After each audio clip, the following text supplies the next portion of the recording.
heb voor mijn masterscriptie geschiedenis aan de Universiteit Gent een onderzoek gevoerd naar de constructie en de transmissie van de verzetsherinnering in Vlaanderen. Ik heb mij daarvoor gebaseerd op de historische collectie mondelinge bronnen die aanwezig is in het CGSOMA. Depuis 2 ans, les archives photographiques namuroises collaborent étroitement avec les archives de l'État à Namur. Effectivement, nous avons eu l'occasion en 2017 de réaliser notre participation à différentes expositions, mais M. Baudard et d'autres membres du personnel ont pu également travailler et collaborer dans le cadre de l'édition d'un livre. In den letzten Jahren habe ich mich intensiv mit den Kriegerdenkmälern Eupen, Malmedy und St. Vith beschäftigt, die nach dem Ersten Weltkrieg errichtet worden sind. Und zwar habe ich mir die Frage gestellt, inwieweit diese Denkmäler einen Identitätskonflikt widerspiegeln. Dafür hatte ich die Möglichkeit, im Staatsarchiv letzten Jahres zahlreiche Quellen einzusehen. Niet alleen helpt het Rijksarchief ons om onze archiefverplichtingen te vervullen en doet dat altijd op zeer professionele en enthousiaste wijze, maar bovendien helpen jullie ons om zeer waardevolle collecties te ontsluiten die anders nooit het daglicht zouden zien en waarbij we niet alleen de maatschappij helpen met de ter beschikkingstelling, maar vooral ook het imago van het departement op een hoger niveau tillen dankzij het professionalisme van jullie medewerkers.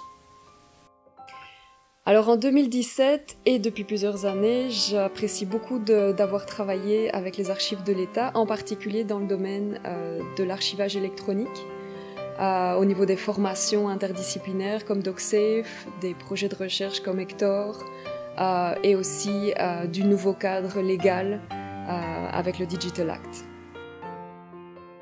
Ik vond dat eigenlijk heel knap om te horen wat daar allemaal met die gegevens gebeurt. Op die manier heb ik mij eigenlijk een beetje ook als vrijwilliger niet alleen nuttig gevoeld in de zin van ik doe iets met mijn tijd, maar die tijd die wordt eigenlijk ook heel nuttig gebruikt door anderen.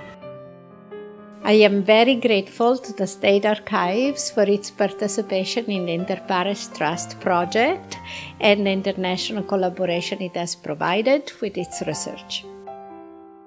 J'ai également pu retrouver et réunir des familles qui ne s'étaient jamais connues, qui ne s'étaient jamais rencontrées, et ce, grâce aux archives retrouvées aux Archives générales du Royaume.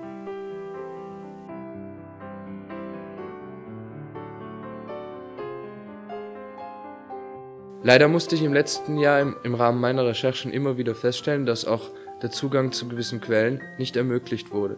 Das heißt einerseits, weil diese Archive verschwunden scheinen, andererseits, weil sie noch in der Phase der Inventarisierung sind.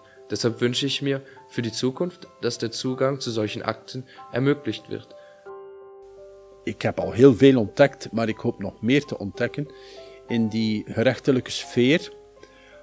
Er zijn ongetwijfeld nog zaken die nog niet zijn bovengehaald, maar het is, zoals ik al zei, zo onvoorspelbaar dat men echt op een dag een naam en een datum vindt en dat men dan weer op zoek gaat en dat er dan weer zoveel rijksarchieven aan te pas komen en dat maakt het juist zo boeiend en zo spannend. Ici, aux Archives de l'État, se trouve un fonds de négatifs anciens très important et le projet qui nous intéresse en 2018, c'est de valoriser une petite partie de ce fonds gigantesque. Et ce fonds, on l'appelle, à cause de sa technique, le fonds Gilles Collodion, qui est le procédé qu'on utilisait entre 1860 jusqu'à la guerre 14-18.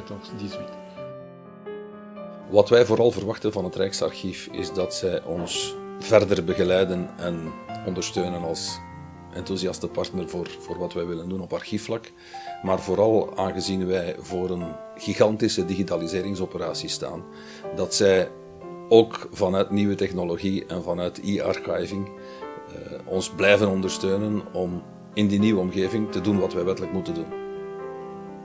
J'espère qu'un focus spécial sera fait, et je n'en doute pas, sur les archives de la Première Guerre mondiale, dans lesquelles plusieurs fonds ont été brillamment inventoriés ces dernières années.